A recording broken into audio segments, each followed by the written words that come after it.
మధురం మధురం నీ వాక్యం నా త్రోవకు దీపం నీ వాక్యం. యేసు నామంలో మీకు శుభములు సమృద్ధిగా కలుగును గాక. మధురం నీ వాక్యం అనే కార్యక్రమానికి స్వాగతం. ఈరోజు మనం వాక్యం ప్రకారం ప్రార్థించుట ఎట్లు అనే అంశాన్ని ధ్యానించుకుందామండి. మధురం మధురం నీ వాక్యం నా త్రోవకు దీపం నీ వాక్యం.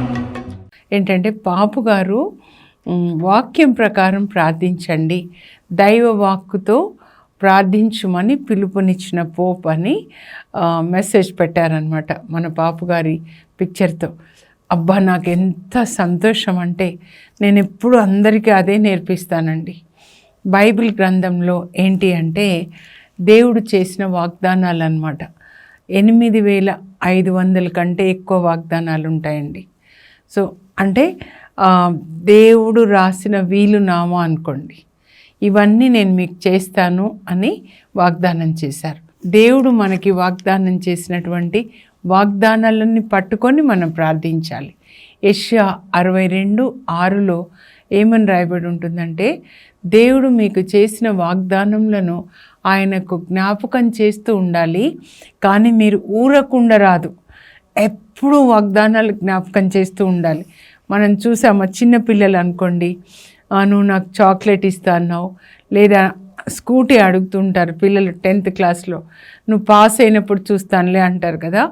పాస్ అయిన తర్వాత నేను పాస్ అయితే ఇస్తా అన్నావు కదా డాడీ అని వెనకాల పడతారు మనం వాగ్దానం చేసినప్పుడు ఇవ్వమని. అయితే మనం ఇవ్వాలండి. వాగ్దానం చేసినప్పుడు ఇస్తాను అని మాట ఇస్తే మనం ఆ మాట నిలుపుకోవాలి. దేవుడు చేసిన ప్రతి ఒక్క మాట ఆయన నిలుపుకున్నారండి. ఇంకా దేవుని వాగ్దానాలు నెరవేరుతూనే ఉంటాయన్నమాట. ఆయన తన కుమారుణ్ణి పంపిస్తాను ఈ లోకానికి మనల్ని రక్షించడానికి అని ఆయన వాగ్దానం చేశారు. అబ్రాహాంతో చెప్తారు ఆదికాండం 22:18లో, భూలోకంలో వంశములన్నీ కూడా నీ ద్వారా ఆశీర్వదించబడతాయి. అంటే తన కుమారుణ్ణి ఇస్సాకుని ఎందుకు బలిగా ఇవ్వమన్నాడంటే తాను తన కుమారుణ్ణి బలిగా ఇవ్వబోతున్నాడనమాట. దానికి అది ముంగుర్తు. అబ్రాహాం వంశంలోనే పుడతాడు కదా యేసు ప్రభు. అది మరి కాలము సంపూర్ణమైనప్పుడు దేవుడు తన కుమారుణ్ణి పంపించాడు. ఆయన ఒక స్త్రీ ద్వారా పుట్టాడు. గలతీ 4:4 అండి. అలా ప్రతి ఒక్క వాగ్దానం సొలొమోను ప్రార్థనలో అంటాడు. 1 రాజులు 8వ అధ్యాయం మీరు చదివితే, దేవాలయ ప్రతిష్టాపన రోజున ప్రార్థన చేస్తూ, మీరు మా నాన్నకి వాగ్దానం చేశారు కదా, నీ కుమారుని సింహాసనం మీద కూర్చోబెడతానని, నీవు వాగ్దానంలో నెరవేర్చు దేవుడవు, అలాగే నువ్వు చేశావు అని అంటాడనమాట. కనుక బైబిల్ గ్రంథం ఏంటి అంటే దేవుడు ఆయన చేసిన వాగ్దానాల్ని నెరవేర్చుకుంటాడనమాట. కాబట్టి మనం ఎలా ప్రార్థించాలంటే ఆయన చేసిన వాగ్దానాల్ని ఎత్తిపడుతూ ప్రార్థించాలండి. 23వ కీర్తన, ప్రభువే నా కాపరి, ఇక ఏ కొదవయు లేదు, అతడు నన్ను పచ్చిక పట్టులలో విశ్రమింప చేయును, శాంతికరమైన జలముల యొద్దకు నడిపించుకొని పోవును. తాను వాగ్దానం చేసినట్లుగా నన్ను ధర్మ మార్గంలో నడిపిస్తాడు. ప్రభువా, నేను జీవించిన నాళ్ళు నీ కరుణ ఉపకారము నా వెంట వచ్చును.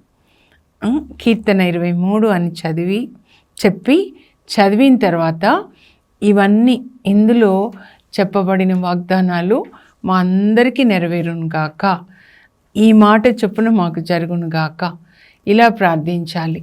ఇలాగే ట్రైనింగ్ ఇస్తూ ఉన్నానండి అందరికీ కూడా. మనం ఇప్పటి నుంచి కూడా వేరే సొంత ప్రార్థనలు చేయొద్దు. పరిశుద్ధాత్మతో నింపబడిన వాళ్ళని ఎలా తెలుసుకోవచ్చు అంటే వాళ్ళు వాక్యం ప్రకారం ప్రార్థిస్తారండి.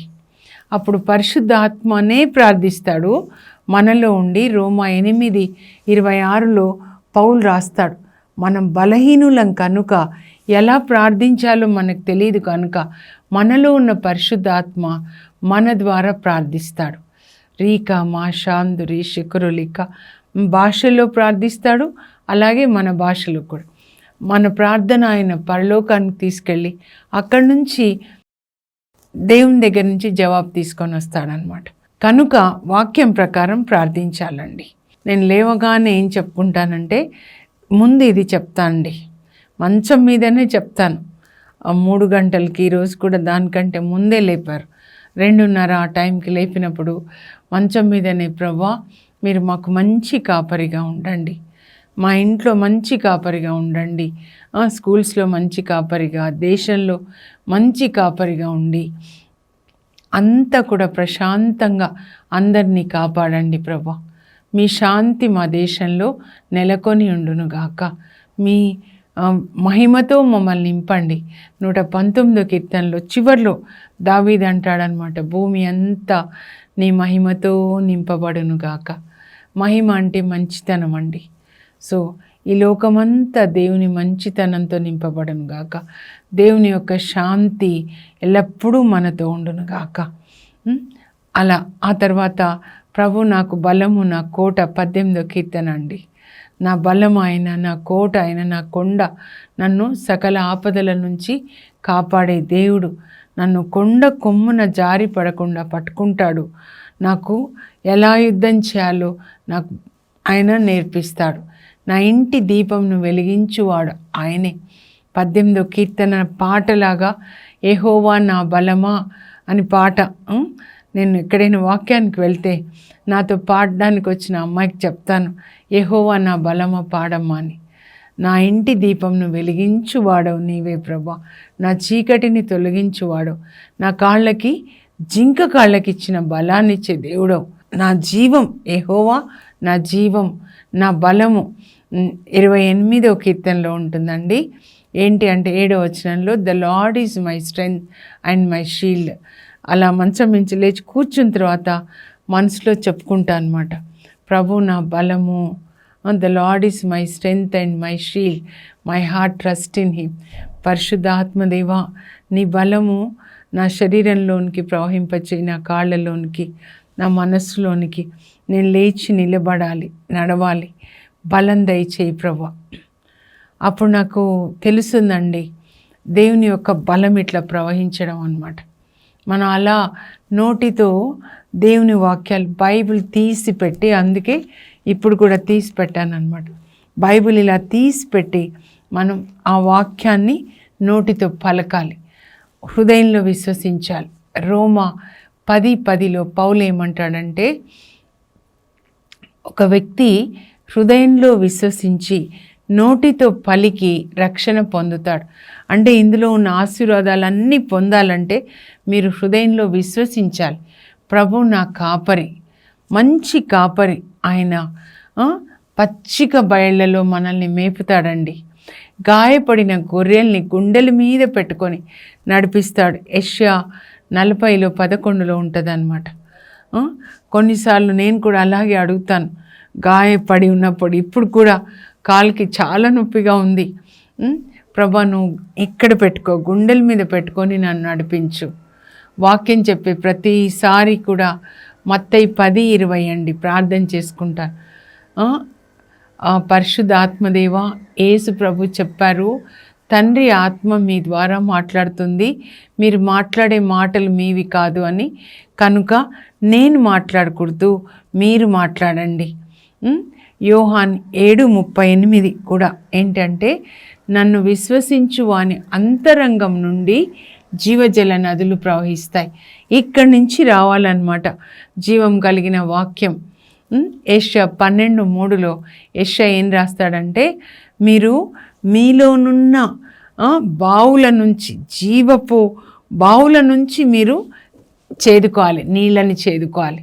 ఇక్కడి నుంచి రావాలండి వాక్యం అన్నమాట.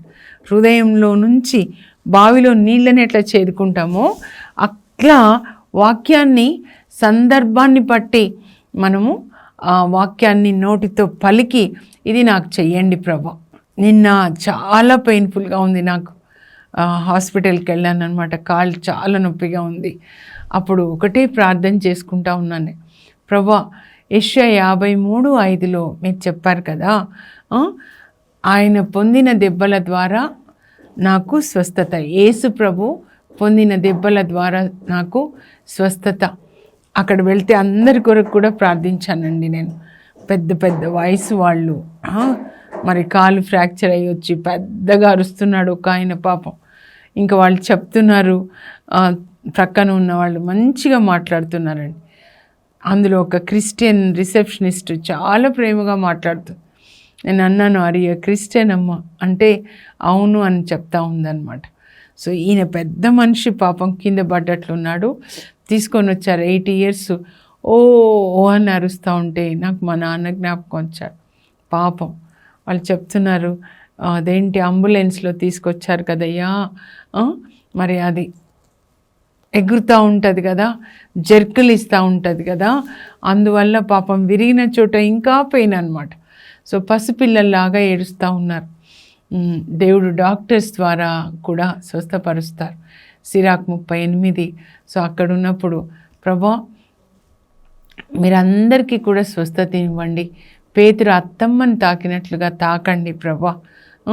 డాక్టర్స్ ద్వారా మీరు తాకండి, మందుల ద్వారా మీరు స్వస్థపరచండి, మీరు పొందిన దెబ్బల ద్వారా స్వస్థత అని మత్తయి 8 ఎప్పుడు మనసులో చెప్పుకుంటూ ఉంటానండి. అలా మనము దేవుని వాక్యాన్ని పట్టుకొని ఇప్పుడు అనారోగ్యంగా చూస్తూ ఉంటే ఒక్కొక్కరు చాలా రకాల బాధలండి. చిన్న అమ్మాయి వచ్చింది, తను కూడా నేను గుర్తుపట్టలేను కదా, హలో ఆంటీ అని చెప్పింది అనమాట. 30 years ఉంటాయో లేదో, నేను సో అండ్ సో అని చెప్పింది. అంటే ఓకే అమ్మ అన్నాను.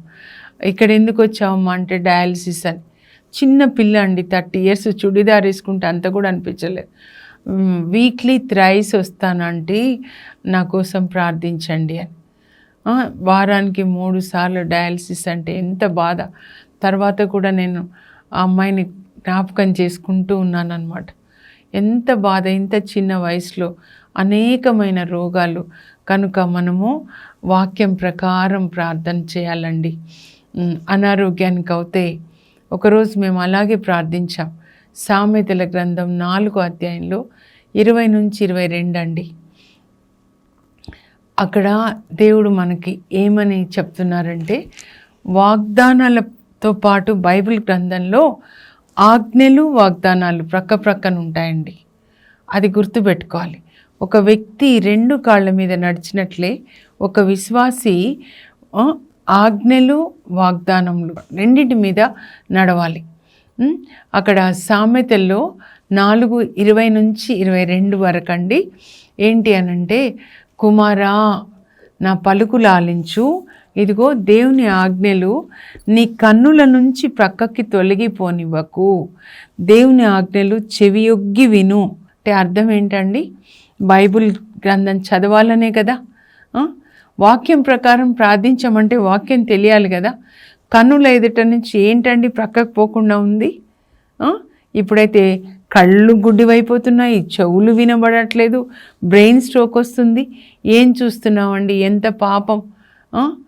అది ప్రక్కన పెట్టండి సెల్ ఫోన్. నీ కన్నుల ఎదుట నుండి దేవుని వాక్యం ప్రక్కకి పోనివ్వకు.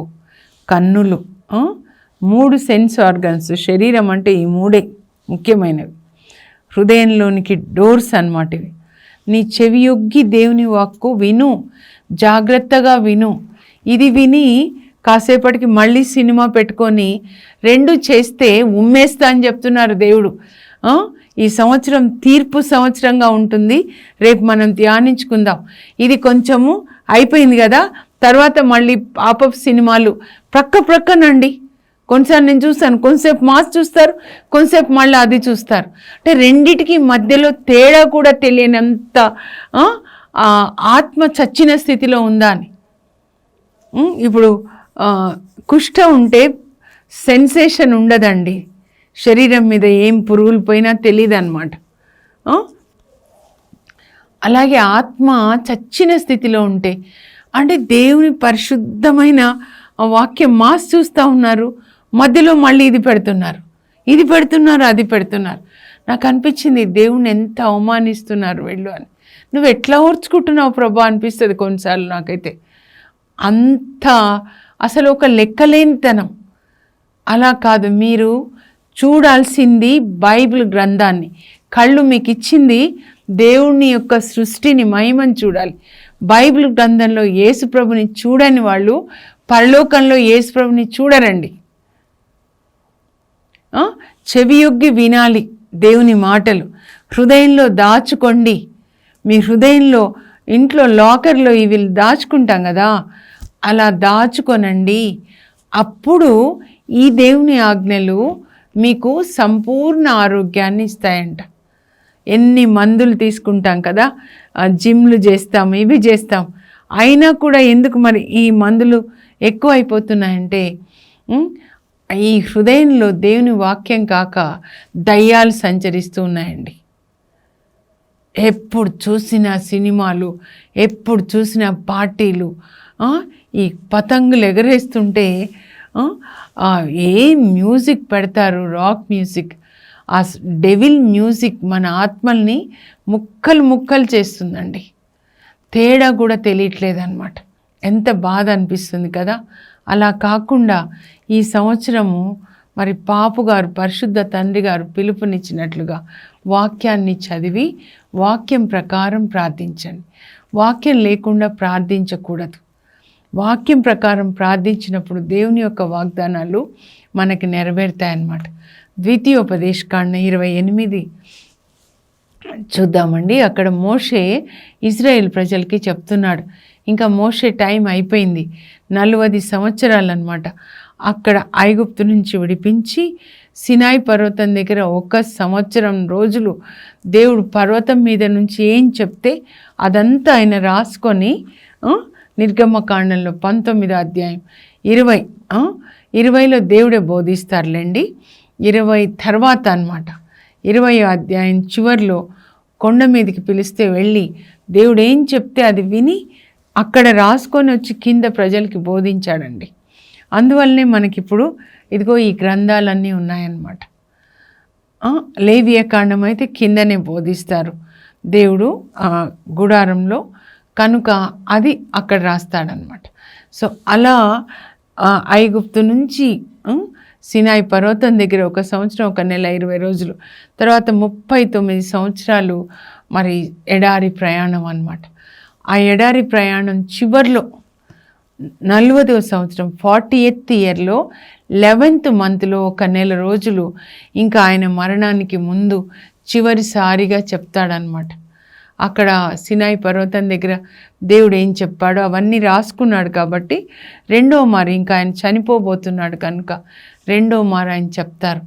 ఇంకా అందులో 28వ అధ్యాయం అంటే దాదాపు చివరిగా వచ్చేస్తున్నాం అన్నమాట. ద్వితీయోపదేశకాండంలో 34లో ఆయన మరణం ఉంటుంది. అప్పుడు ఆయన చెప్తాడు, ఇదిగో దేవుడు ఈ వాగ్దానాలన్నీ కూడా మీకు ఇస్తారు, మీరు ఆయన ఆజ్ఞల్ని తూచా తప్పకుండా పాటించండి. దేవుని యొక్క ఆశీర్వాదాలు దేవుని ఆజ్ఞలు పాటించినప్పుడే వస్తాయండి. అంతేకాని పాపమంతా చేసి 9 రోజులు ఉపవాసం ఉంటా, మోకాళ్ళ మీద ఉంటా, దేవుడు అట్లా చెప్పలేదండి ఎక్కడా కూడా. బైబిల్ గ్రంథంలో ఎక్కడ దేవుడు మాట్లాడినా ఆయన ఎప్పుడు ఆశీర్వదిస్తారంటే, మీరు నా ఆజ్ఞలు పాటించండి, నేను మిమ్మల్ని ఆశీర్వదిస్తాను. మీరు కీర్తనలు చదవండి, 128వ కీర్తన, 112వ కీర్తన. ప్రభు ఆజ్ఞల్ని పాటించేవాళ్ళు ఈ దీవెనలు పొందుతారు అని ఉంటుంది. అవే ఒక బుక్ లాగా రాయొచ్చండి. ఇక్కడ ద్వితీయోపదేశకాండ 28లో ఆ జ్ఞానాన్ని దేవుడు మనకి ఇవ్వాలి, పరిశుద్ధాత్మ జ్ఞానం. దైవ జ్ఞానం లేక నా బిడ్డలు నశించిపోతున్నారు. ఏదో మనకిష్టం వచ్చినవన్నీ చేసి అదే ఆరాధన అని అనుకుంటారనమాట.